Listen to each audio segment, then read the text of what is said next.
So, Dying Light the Beast is finally here. Kyle Crane returns from the dead, and Techland once again decided that tooltips, tutorials, or context are somewhat optional. I mean, nobody wants their handheld like you can't figure the game out yourself, but also, there's a few things you'd be better off hearing than not, and you're not going to hear them from the game.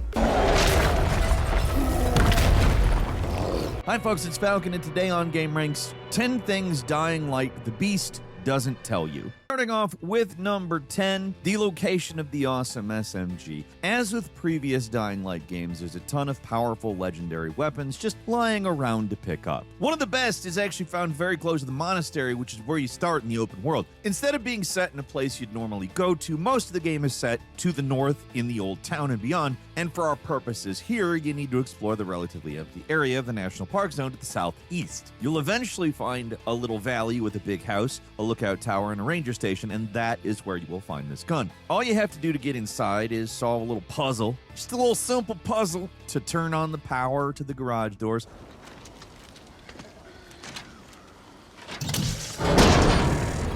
There's a couple zombies in there, you just dispatch of them.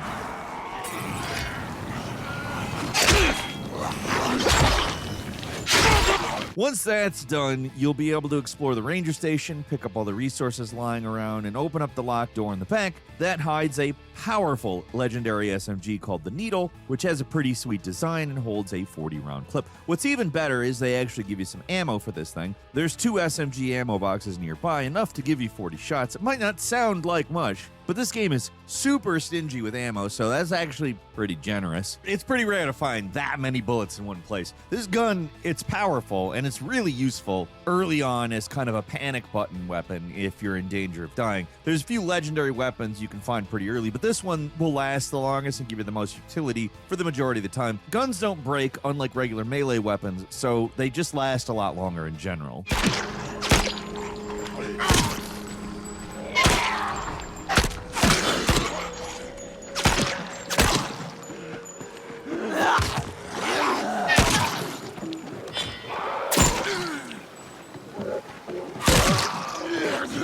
At number 9, you start off with a really powerful move from the first 2 games. An important thing the Beast doesn't tell you is you actually started the game with a lot of the movement abilities and defensive moves from the first 2 games that would normally need to be unlocked through the skill tree.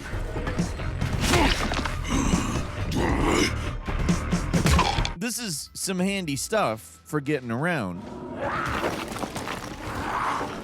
But by far the most useful move that you start the game off with, it's not tutorialized. This is what I was talking about in the intro. If you haven't played the previous games, the grapple is an incredibly handy ability that allows you to easily counter zombies that are trying to bite you. If one starts lunging at you, you can completely neutralize them by holding a direction and pressing X as they approach, and you'll grab the zombie and throw it in that direction.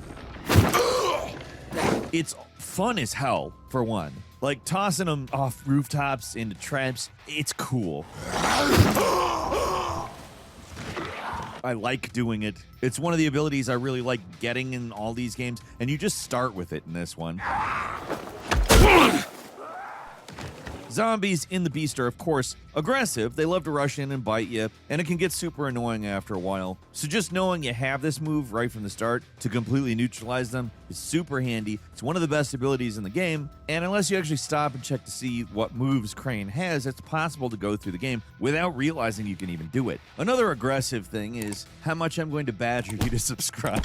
I kid, but also I'm actually doing it because actually very few of you are subscribed. And number 8, early in the game, it's easy to get some money. Right outside the monastery, there's some small, inaccessible shops, but if you head down the stairs around the side of the bistro, you can find a locked door leading into the basement. That hides a few old world bottles of wine, which are highly valuable and can be sold in any store for 120 bucks a pop. This is super useful in terms of cash, not just here, but for pretty much the entire game, because much like in the previous Dying Light games, all this stuff eventually respawns. So, I mean, I don't know if it works exactly the same as Dying Light 2, but from testing, it seems like they reappear every 30 minutes or so. You can't just run over and sleep to reset them. You have to leave the game for 30 minutes for them to reappear, which is not ideal, but in the case of these things, you're constantly returning to the monastery to check in anyway, so just stop in at this basement again every time you have to come back, and you get some free money. Of course, it doesn't just work for wine bottles. Everything respawns in Dying Like the Beast eventually, so there's other loot to find where you just come back an hour or so later when you actually are in the area naturally and get pretty much everything you want again. The only real trick here is you can't just stand right next to it. You need to be at least 150 meters away for it to actually reappear, so don't idle next to it. It's not going to work. Just leave the area, come back when it makes sense to. It'll be back, most likely, unless like you just go for like a 10-minute walk. That won't work. And number 7, use all that money to buy out all the resources in the stores. Why would you want to get lots of money? Because buying resources from stores is your best, most consistent way of having crafting materials. You will need a lot of crafting materials in this game. If you watch my Before You Buy, I went over that big time. I mean, it's probably the most persistently Dying Light 2 thing about this game. And I mean, it's not the biggest complaint in the world that I have, but it's a reality you will have to deal with. So give yourself a buffer and buy everything you can when you're in a shop. Buy all the crafting materials you can when you're at a shop. Crafting materials, they're the most useful and plentiful things that you can buy in stores, period. Their weapon selection is rarely good. Other stuff, Crafting materials, though, they have a shitload of that to buy, and it's not even that expensive, so just load up. And also, like with random items, the shops refill on these pretty quickly, so it's easy to just drop in every single time you're in town. Clear the shop out of its materials. Do it. Seriously. You will thank me. It's one of those tips that probably sounds obvious, but believe it or not, it's pretty easy to forget about. And the game's not going to remind you, but it's not even really going to tell you to do this. Do it, though.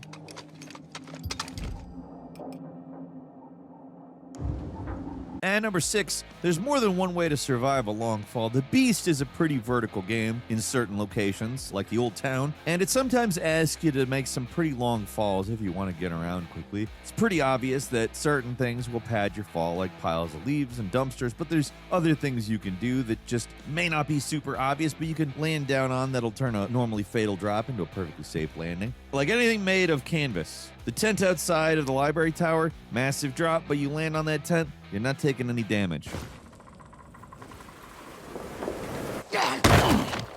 So anything with a canvas or cloth top, safe to fall on. There's one other thing you can jump on that might not sound like it makes a lot of sense, but it was a thing in previous games and it works here as well. You can actually jump down on any car roof and it works the same way.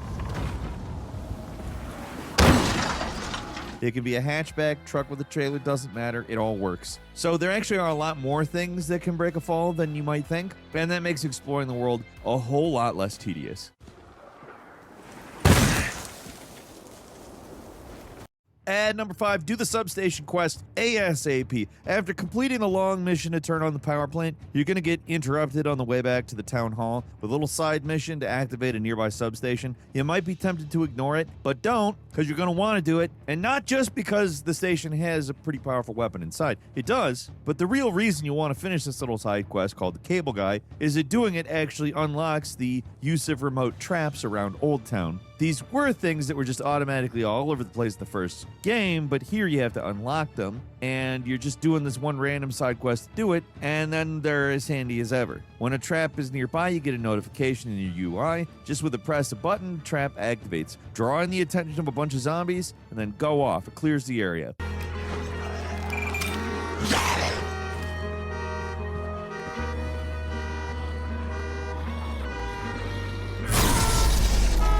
It's super handy, and it makes moving around Old Town much, much safer, so don't pass it up. And number 4, Zombie Farm. Early on, the shop guy in the town hall can give you a quest called Killing Streak, where they want you to investigate a series of attacks made against the town hall people by a group of bandits. They're good side quests to complete for the experience, but I found that the most useful thing about it is actually the final mission in the quest line called Killing Streak Final Chapter. It's the best and most exploitable zombie farm in the early parts of the game, period. During this quest, the bandits turn on 4 alarms in the area and constantly spawn in fast zombies.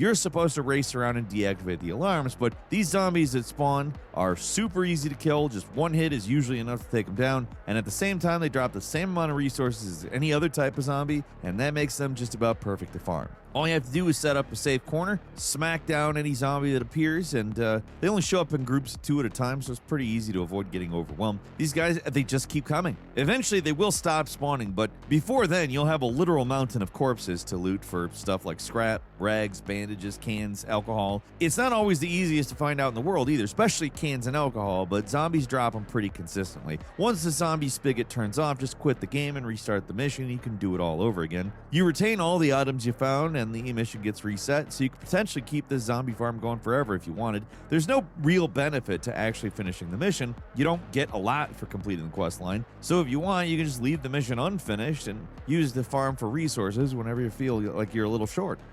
And number 3, there is a powerful charm blueprint on the monument. Just outside Old Town to the northeast is this massive monument in the villa area that may not look climbable at first glance, but with a little effort, it's actually possible to get on top of it. And if you do manage to get up there, there's a pretty handy little charm blueprint in the bird's nest called the Carnage Trophy.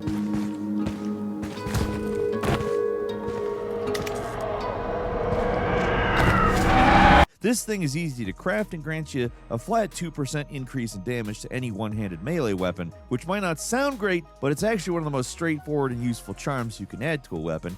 It's cheap as hell to build, you can slap it on pretty much anything as long as it's a one-hander, and it's going to be useful for pretty much the entire run of the game. There are plenty of other useful blueprints like this hidden all over the place. Like if there's anything that's really tall, you can probably climb it, and if you can climb it, there's probably something worth getting on the top. It's like that more often than not, so just climb it.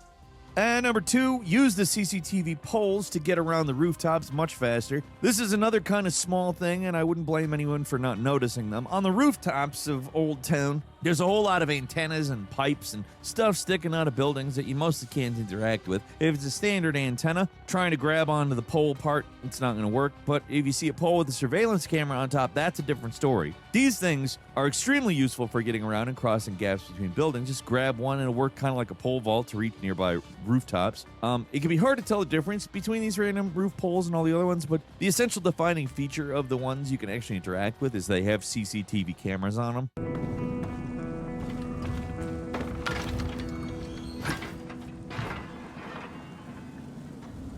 And if they do, you can use them to get around, and they may look like random scenery, but they're actually really handy for getting around the roofs. And finally, at number 1, there's a lot of Easter eggs in this game, actually. Wouldn't be a Dying Light game without a whole lot of Easter eggs, and while I wouldn't want to spoil some of the bigger ones, there's already some pretty fun little references and secrets early on. There's a Teenage Mutant Ninja Turtles Easter egg you can find in the sewers during the side quest Hydro Puzzle. If you wander off the beaten path, there's a bunch of boxes of pizza, a rat, and a katana sword to pick up. It's not a legendary weapon or anything, but the reference is still clear. Little references and nods just all over the place, like this "Don't open dead inside" message on a wall from the first episode of The Walking Dead. The most intriguing secrets you can find, at least pretty early, are these sigil stones hidden out of the way in some of the most rural segments of the map. This one, hidden up in a cave up deep underwater, is especially hard to miss. There's 8 of them in total, and they definitely play a part in some kind of ritual Easter egg. Too early to tell exactly what they do, but I cannot wait to find out what ridiculous secrets they may be hiding. Dying Light 2 had the Doom Easter egg, and like it's Mario level. Crazy crap. Who knows what they could be hiding in the Beast? Anyways, leave us a comment, let us know what you think. If you like this video, click like. If you're not subscribed, now's a great time to do so. We upload brand new videos every day of the week. Best way to see them first is, of course, a subscription, so click subscribe. Don't forget to enable notifications, and as always, we thank you very much for watching this video. I'm Falcon. You can follow me on Twitter @FalconTheHero. We'll see you next time right here on GameRanx.